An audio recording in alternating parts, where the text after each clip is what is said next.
Voici une petite capsule présentant différentes stratégies et raisonnements d'élèves qui ont réalisé la tâche vue du ciel. À noter que peu importe la stratégie utilisée, les élèves pourraient utiliser l'échelle au début ou à la fin de leur raisonnement. L'élève pourrait décider de convertir ses centimètres en kilomètres dès le départ ou faire une conversion de centimètres carrés en kilomètres carrés à la fin de ses calculs.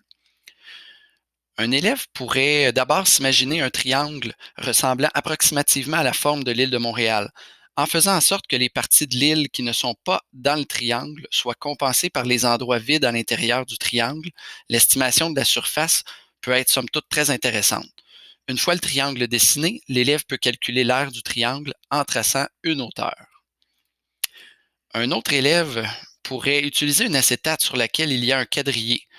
On pourrait donner aux élèves le choix de plusieurs types de quadrillés, 1 cm par 1 cm ou 2 cm par 2 cm par exemple. L'élève peut déterminer le nombre de carreaux complets et ensuite combiner les parties de carreaux pour former de nouveaux carreaux complets. Il ne resterait qu'à compiler le nombre de carreaux au total pour déterminer la superficie. Un autre élève pourrait découper l'île de Montréal en autant de formes géométriques typiques qu'il le souhaite. Un nombre plus grand de formes amènera évidemment une précision supplémentaire. Par contre, il ne faudrait pas que la précision devienne un enjeu de découragement pour un élève. On pourrait questionner un élève qui voudrait, par exemple, découper l'île en plusieurs dizaines de formes et lui demander si c'est absolument nécessaire.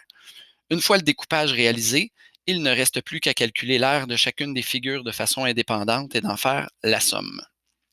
Finalement, certains élèves préféreront peut-être découper l'île de Montréal afin de reproduire la forme sur un papier quadrillé.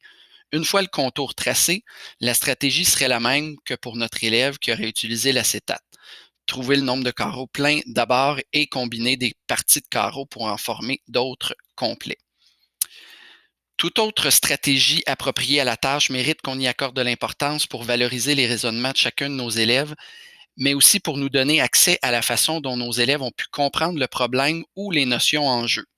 En faisant un partage des différentes stratégies utilisées par les élèves à la fin d'une telle tâche, cela contribuera à développer la flexibilité chez nos élèves et ainsi leur permettre notamment de consolider leur compréhension du concept d'aire.